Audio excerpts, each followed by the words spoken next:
Easy physics के साथ मैं हूं आसमान नवाज। तो अगर आप फर्स्ट टाइम मेरी वीडियो देख रहे हैं तो मेरे चैनल को सब्सक्राइब करें, लाइक करें, शेयर करें और बेल आइकन बटन जरूर प्रेस करें ताकि लेटेस्ट वीडियो आपको सबसे पहले मिले।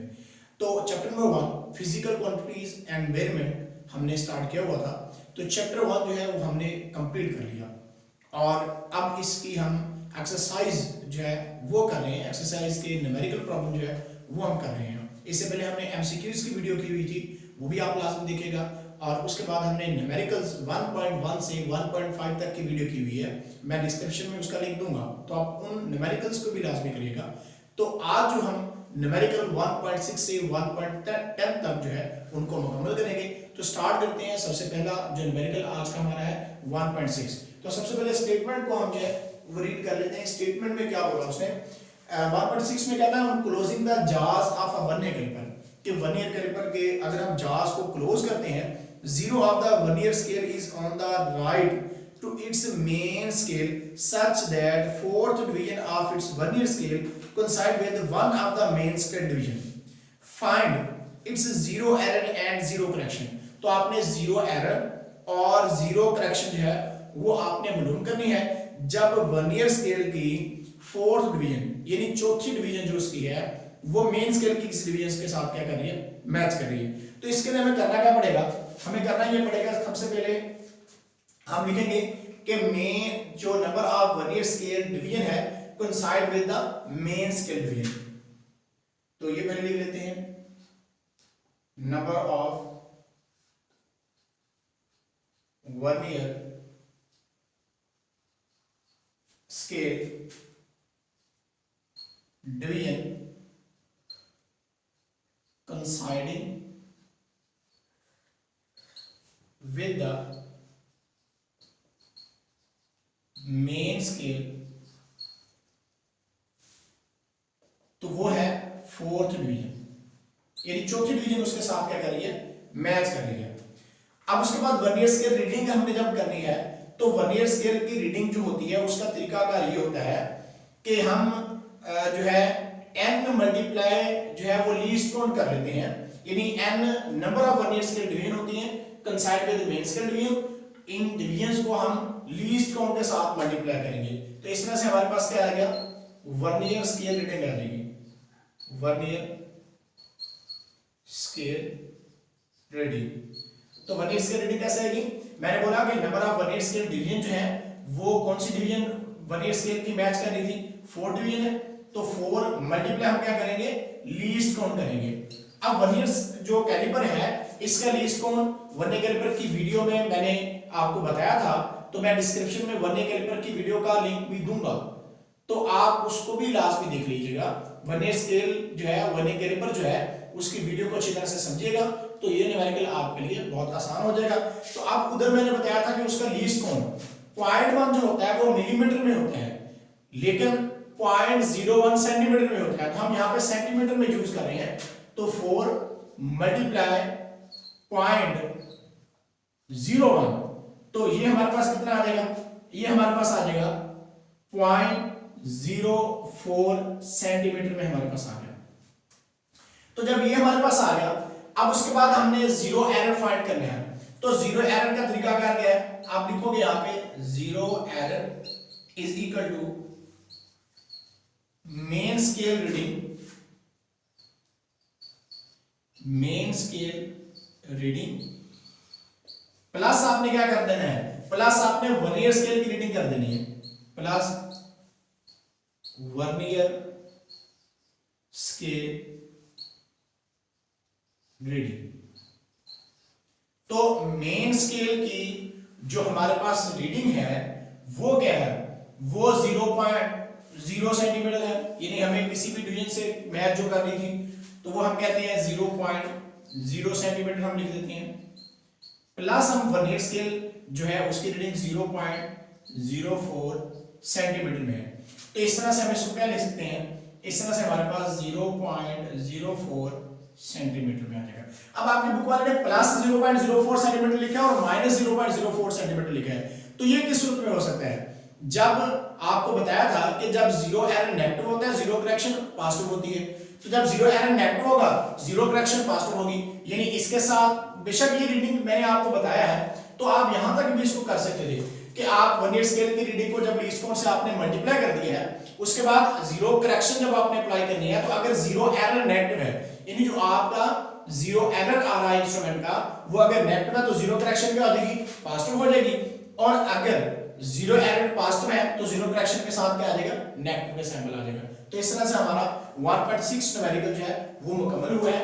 उसके बाद हम नेक्स्ट न्यूमेरिकल जो है वो कर लेते हैं। अब वो है 1.7। इसमें कहा उसने a screw gauge has 50 division, एक स्क्रू गेज की 50 डिवीजन है और इट्स सर्कुलर स्केल, यानी सर्कुलर स्केल रेंज ऑफ 50 है। The pitch of screw gauge is 0.5 millimetre. अब स्क्रू गेज की जो पिच है वो 0.5 मिलीमीटर है। What is it's least count, तो इसका लीस्ट काउंट क्या होगा। तो पिच क्या होती है, the distance moved on main scale by giving one rotation to the circular scale. तो स्क्रू गेज की वीडियो भी मैंने की हुई है अपने चैनल पे, आप 9th क्लास की प्लेलिस्ट में जाएं, वहां पे जाकर स्क्रू गेज की वीडियो को अच्छी तरह से समझें। इस न्यूमेरिकल में कोई एक रत्ती बराबर भी आपको जो है वो ये नहीं लगेगा कि मुझे समझ नहीं आ रही, आपको बिल्कुल एक्यूरेट समझ इसकी आ जाएगी। तो सबसे पहले हम गिवन डाटा इसका लिख लेते हैं, 1.7 है तो इसका हम गिवन डाटा जो है वो लिख लेते हैं। तो गिवन डाटा हमारे पास है, तो गिवन डाटा हमारे पास है screw gauge has 50 division. Screw gauge division हम देख लेते हैं ऑन इट्स सर्कुलर स्केल, या ऐसे लिख लो आप circular scale division, circular scale division. Circular scale की डिवीजन कितनी है, 50 है। ये गिवन डाटा में उसने दिया हुआ हमें। और उसके बाद पिच ऑफ स्क्रू गेज भी हमें गिवन दी है, pitch of screw gauge, pitch of screw gauge है 0.5 mm है। What is it's least count, तो आपने बताना है इसका लीस्ट काउंट क्या होगा। अब लीस्ट काउंट जो है वो हमने क्या करना है, इसका गिवन डाटा हो गया। अब हम यहां पे ले लेते हैं टू फाइंड, यानी आपको जो मालूम करना है, टू फाइंड लीस्ट काउंट आपको मालूम करना है।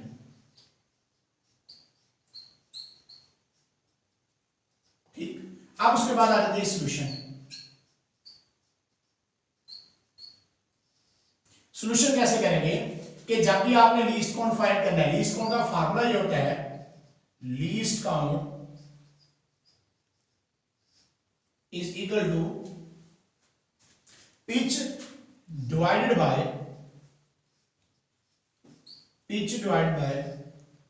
Number of division on circular scale, number of division on circular scale, on circular scale। अब सबसे पहले क्या लिखना है, लीस्ट काउंट का फार्मूला क्या है, pitch divide by number of division on circular scale, यानी सर्कुलर स्केल पर जितनी डिवीजन होंगी वो डिवाइड कर देंगे हम उसको, ठीक है, पिच पे। यानी पिच हमारे पास है अब 0.5 डिवाइडेड बाय सर्कुलर स्केल की डिवीजन 50 है, 50 पे डिवाइड कर दो, कितना आ जाएगा। इसका जब मैं पॉइंट खत्म करता हूं तो पॉइंट खत्म करने की वजह से यहां पे 1 आ जाएगा और एक डिजिट एक जीरो लग जाएगा, मल्टीप्लाई 50 हो गया। फिर से समझ लें जरा, ये 0.5 है, अब मैंने इसका पॉइंट खत्म किया, 1 आ गया, एक डिजिट था एक जीरो लगा दिया मैंने, और नीचे डिवाइड बाय 50 था, उससे मल्टीप्लाई कर दूंगा तो 10 डिवाइड बाय 50 हमारे पास कितना आएगा, 500 आ जाएगा। तो 5 डिवाइडेड बाय 500, ये जरा मैं क्लियर करके लिख दूं इसको, तो ये हमारे पास आ जाएगा नहीं 5 डिवाइड बाय 500, क्योंकि जब इसको आप मल्टीप्लाई करोगे इसके साथ तो हमारे पास 5 डिवाइड बाय कितना आ जाएगा, 500। अब इसको कैंसिलेशन कर लें तो सेंटीमीटर में हमारे पास आ जाएगा 0.01 सेंटीमीटर। तो इस तरह से हमारा ये न्यूमेरिकल मुकम्मल हुआ। मैं फिर से जरा इसको कर देता हूं कि सबसे पहले हमने गिवन डाटा लिखा था, गिवन डाटा में मैंने आपको बताया कि सर्कुलर स्केल की डिवीजन कितनी है, 50, पिच ऑफ स्क्रू गेज कितनी है, 0.5 mm, और टू फाइंड हमने करना था लीस्ट काउंट। लीस्ट काउंट का फार्मूला ये था कि pitch divide by number of division on circular scale. Pitch 0.5 थी और सर्कुलर स्केल की डिवीजन 50 थी, जब इसको मैंने पॉइंट को खत्म किया, इसकी जगह पे 1 आ गया, एक डिजिट है, एक 0 लगा दिया। अब 10 मल्टीप्लाई 50 करते हैं, 500 आ गया, ऊपर 5 ऐसे। तो इसको जब आप डिवाइड करोगे तो 0.01 सेंटीमीटर आपके पास आ जाएगा। तो इस तरह से हमारा 1.7 जो है न्यूमेरिकल वो भी क्या हुआ, खत्म हुआ। तो नेक्स्ट न्यूमेरिकल नंबर 1.8 है। तो इसमें आपने बताना है कि which of the following quantities have 3 significant figures। यानी ये मैंने वैल्यूज लिख दी हैं 3.0066, 0.00309, 5.05 मल्टीप्लाई 10⁻⁻27 और 301.0। तो इन आप में इन चारों में से ए बी सी डी में से आपने बताना है कि इनमें से कौन से ऐसे नंबर्स हमारे पास है जिनमें 3 सिग्निफिकेंट फिगर है। यानी 3 सिग्निफिकेंट फिगर्स है। अब सिग्निफिकेंट फिगर्स की वीडियो जो है वो मैंने की थी, तो डिस्क्रिप्शन में उसका भी मैं लिंक दे दूंगा, तो आप सिग्निफिकेंट फिगर्स को समझें कि सिग्निफिकेंट फिगर्स क्या थे, कि नॉन जीरो डिजिट जो होते हैं वो सिग्निफिकेंट होते हैं, left side 0 are not significant, right side 0 are significant, 0 between 2 significant figure are also significant.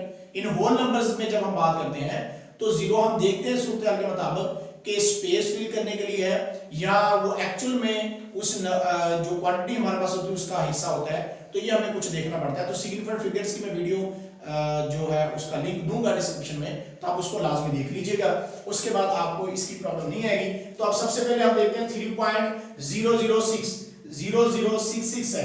तो अब आपने, मैंने बड़ा आसान तरीका आपको बताया था कि आपने कैसे सोचना है। आपने दिमाग में ऐसे सोचना है कि जो आप पॉइंट और पावर्स हैं इनको आपने नहीं सोचना दिमाग में। जैसे कि हमारे पास 3.0066 है, तो आप सोचेंगे इसमें पॉइंट है ही नहीं, ये कंसीडर करें पॉइंट है ही नहीं। अब इसमें सिग्निफिकेंट फिगर देखिए कितने, 1 2 3 4 5 है इसमें। उसके बाद जी हमारे पास है 0.00309 है, तो इसमें भी पॉइंट आपने कंसीडर नहीं करना कि पॉइंट है ही नहीं, 309 है। अब देखें, अब इसको कोई बंदा 0.00309 पढ़ता है तो 309 की तो इंपॉर्टेंस है, ये तो सिग्निफिकेंट फिगर्स हैं, लेकिन ये 00 की इंपॉर्टेंस नहीं है। तो इसका मतलब इसमें सिग्निफिकेंट फिगर्स कितने हैं, 1 2 3, यानी अहम इनसे इसमें 3 है। और उसके बाद next C part 5.05 multiply 10⁻5.05 multiply 10⁻⁻27 है। तो इसमें सिग्निफिकेंट फिगर तलाश करने का मैंने फिर तरीकाकार आपको बताया था कि आपने सोचना है कि पॉइंट है ही नहीं इसमें, और पावर्स को आपने कंसीडर ही नहीं करना, 1 2 3। तो इसमें सिग्निफिकेंट फिगर कितने हैं, 3 है। अब लास्ट वाले पे आ जाओ डी पार्ट पे, तो इसमें उसने बोला 301, पॉइंट को आप खत्म कर दो, आप दिमाग से निकाल दो कि पॉइंट है ही नहीं। अब देखिए 1 2 3 4 है, तो इसमें सिग्निफिकेंट फिगर्स कितने हो गए, 4। अब उसने पूछा कि किसमें 3 सिग्निफिकेंट फिगर्स हैं, तो आप देख लें इस वाले में है और इस वाले में, और ये कौन से पार्ट हमारे हैं, बी पार्ट है और उसके बाद क्या सी पार्ट है। तो बी एंड सी जो है वो हमारे आंसर है कि जो जिन में 3 सिग्निफिकेंट फिगर्स हैं या 3 सिग्निफिकेंट फिगर्स हैं। तो इस तरह से 1.8 जो है ये भी हमारा न्यूमेरिकल जो है वो मुकम्मल हुआ। इससे पहले 1.8 न्यूमेरिकल जो था उसमें उसने पूछा था कि आपने बताना है कि कौन से नंबर्स हैं जिनमें 3 सिग्निफिकेंट फिगर्स हैं, लेकिन यहाँ पे इस क्वेश्चन नंबर 1.9 में कह रहा है कि आप बताओ what are the significant figures in the following measurement. यानी इन मेजरमेंट के अंदर आपने बताना है कि सिग्निफिकेंट फिगर्स कितने हैं। तो मैंने 1.8 न्यूमेरिकल में आपको बताया था, बड़ा ही आसान है, आप माइंड से ये पॉइंट निकाल दिया करो।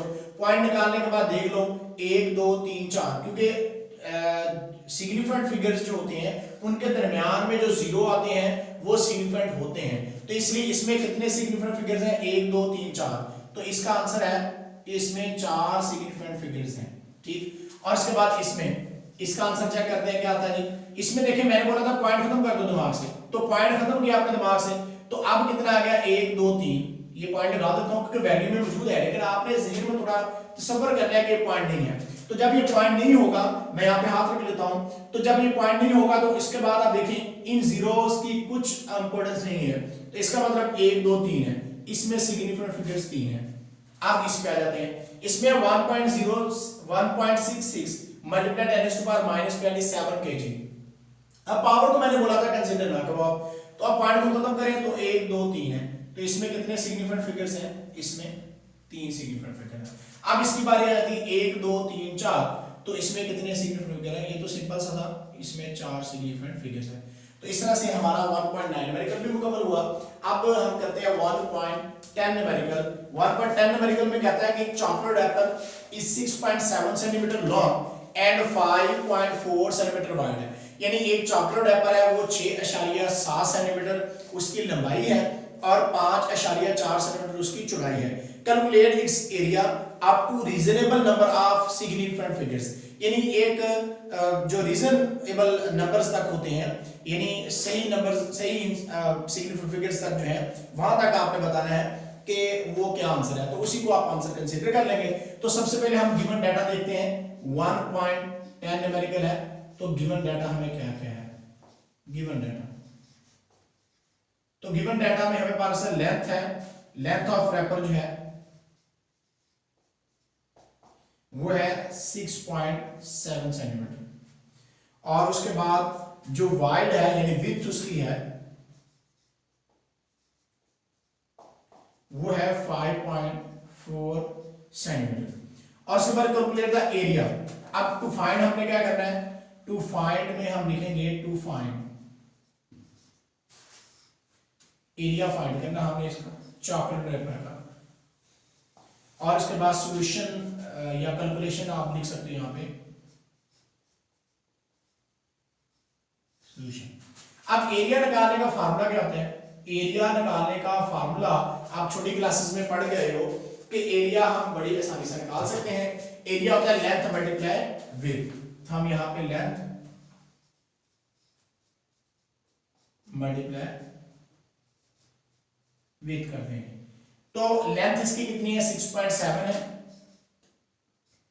मल्टीप्लाई विड्थ कितनी है 5.4, सॉरी 5.4, तो ये हमारे पास आ गया 36.18 सेंटीमीटर स्क्वायर। 36.18 पॉइंट के बाद जो नंबर होते हैं उनको ऐसे सिंगल करके पढ़ते हैं। 36.18 सेंटीमीटर स्क्वायर इसका क्या आ गया जी, इसका एरिया आ गया।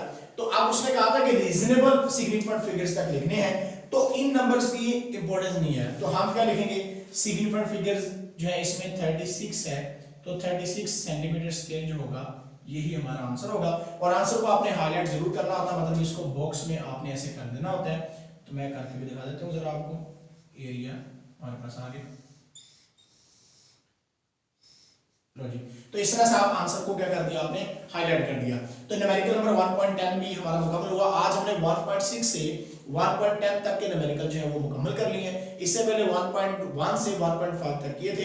तो आज हमारा जो chapter number 1 physical quantities and measurement जो है वो मुकम्मल हो गया। आप इस चैप्टर को अच्छी तरह से रिवाइज करें। रिवाइज करने के बाद आप इसमें से खुद से एमसीक्यूज बनाएं और उसके बाद आप 5-6 शॉर्ट क्वेश्चंस बनाएं और एक लॉन्ग क्वेश्चन बना के अपना सेल्फ टेस्ट लें, ताकि आपको पता लग जाए कि आपको ये चैप्टर कितना आता है। तो सेल्फ टेस्ट क्लास में लिया करें। बेशक आप बुक से ऊपर से देख के लिख रहे हैं या और आपको लिखना तो चाहिए कि बुक बंद कर दें, पेपर बनाए अपना खुद से आप जो है, और उसके बाद आप खुद ही पेपर को बाद में चेक करें, अपने आप को मार्क्स दें और चेक करें आपकी कितनी तैयारी है। ठीक है, तो इस तरह से आपका चैप्टर नंबर 1 जो है वो इंशाल्लाह तैयार हो जाएगा। तो नेक्स्ट चैप्टर नंबर 2 जो है वो हम स्टार्ट करेंगे इंशाल्लाह। तो मिलते हैं नेक्स्ट वीडियो में। अल्लाह हाफिज।